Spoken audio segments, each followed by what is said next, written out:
Happy snow day. Woo! All virtual all day. Yay. I haven't done a video here in a while, but I'm super excited about today's lesson, so had to do a video. In the background, you might hear some tippy taps. That would be my dog Rufus and my cat Solo. That they may or may not decide they need some screen time as well. So I apologize in advance. To start off today, of course, you have your journal just like normal. You read the prompt, answer the question, make sure you're giving at least 10 sentences. So today's prompt, if you had one day to do anything you want, what things would you do in that day? Why? And again, response should be at least 10 full sentences. Then you have your weekly article. You are not your moods article response. You click here. So same kind of deal as usual. You access the Google form through that link. Once it loads. All right. The first page is going to ask your name. Next. And then the link to the article is here and is posted in the slideshow. And then, of course, you answer the questions. You'll get your scores, your results immediately, and you will put a screenshot of your score here. Your name, score, and title of the assignment need to be visible. All right, so that's kind of all the normal class stuff, right? The thing that I'm super excited about here, Spoon River. So Spoon River Anthology is one of my all-time favorite pieces of literature. Have my nice clean copy here. Spoon River Anthology is written by Edgar Lee Masters. And this book is a collection of poems, epitaphs. Basically, Spoon River Anthology is supposed to be the graveyard of residents or people around who lived around Spoon River. And what's neat about this is Masters sometimes took from his own personal history and kind of wove those details into some of his characters. And what I don't know if you've ever done one of those choose your own adventure books. It's like, oh, if you decide to open the door, turn to page 33. If you decide to call a friend, go to page 6. I don't know. But I kind of treat this book this way or that way because some of the poems intertwine. So sometimes it's a husband-wife, and they'll be, I say side by side, like they'll be, right next to each other, or one's on the front, one's on the back. But sometimes it's a little bit trickier than that. Characters, one character might mention someone else, but then that other character doesn't mention that other person. And so it leaves some room for interpretation. Plus, there are people within the book that are referenced, but don't have their own tombstone, right?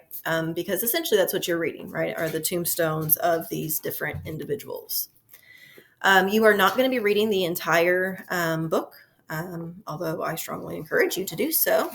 I'll be hopefully getting a link for the full book online that you all are able to access as well. But for today's lesson, I just have PDFs that are attached to the slideshow. Phew. Okay, so that's my little spiel about Spoon River Anthology. I love it, love it, love it, love it, love it. It's interesting.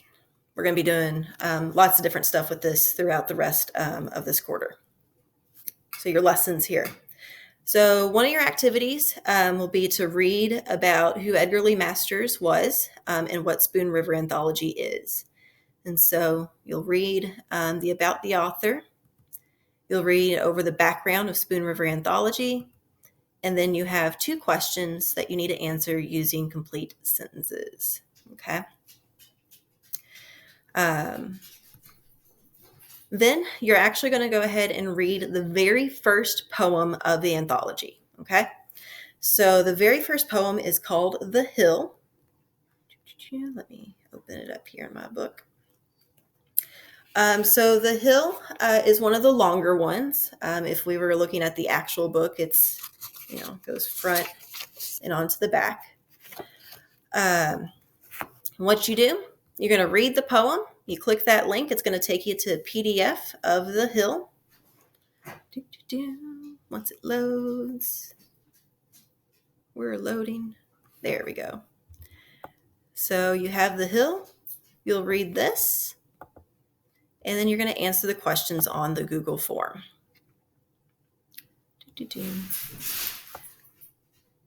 And just a couple of questions. When you have finished, again, you're going to attach a screenshot of your score. So your name, the score, title of the assignment must all be visible.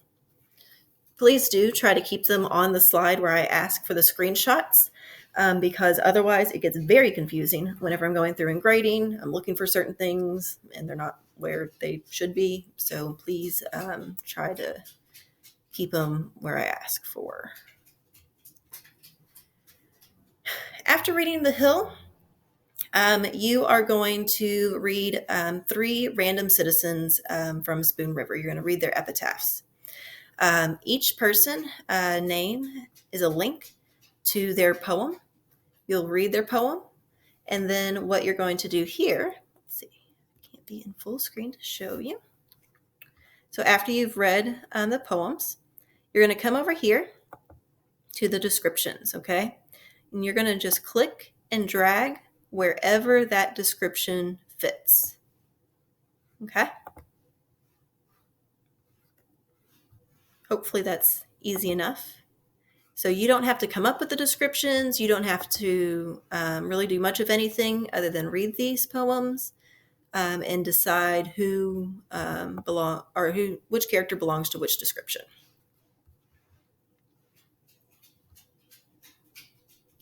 And then this activity, oh my gosh. Okay. So whenever we were all in person, we would use like cutouts and, do the strings to do connections and all that. So we're doing this virtually, which means it looks a little bit different. So these 3 characters are different than the other ones that you just read. These 3 are actually related. Okay. So you read the poems, okay? Each link takes you to a PDF of their poem. And then same thing on this. Each tombstone has 2 characteristics, okay? So whatever represents whichever characters, you're just going to click and drag the boxes to whichever tombstone it belongs to. And then you're going to answer these 3 questions, and it's talking about what is the relationship. So how is the epitaph of Lucius and Homer, how are they related? How's the epitaph of Homer and Anna related? And how's Anna and Lucius related? Basically, how do their stories intertwine? Okay, so it's not necessarily, they're brother, sister, or their husband, wife. Basically, what is the connection between them is what I'm asking here. Make sure you use complete sentences. So your due dates, stuff from Monday due today. And that classwork that I just went through from today technically isn't due until the 16th, and that's Tuesday, which is the next A day. So like I said, we're going to be spending some time with Spoon River. I really, really, really, really, really hope you enjoy it. And I am not going to press my luck because my dog's coming over and sniffing at me, and probably going to go crazy over a squirrel here in just a few. So I'm going to get off of here now. I will be available through email, of course. And if you have any questions or you get stuck, et cetera, so forth, please, please, please do not hesitate to reach out. That's all I got for you. So hopefully I'll see you soon. And I really, really hope you enjoy this introduction to Spoon River.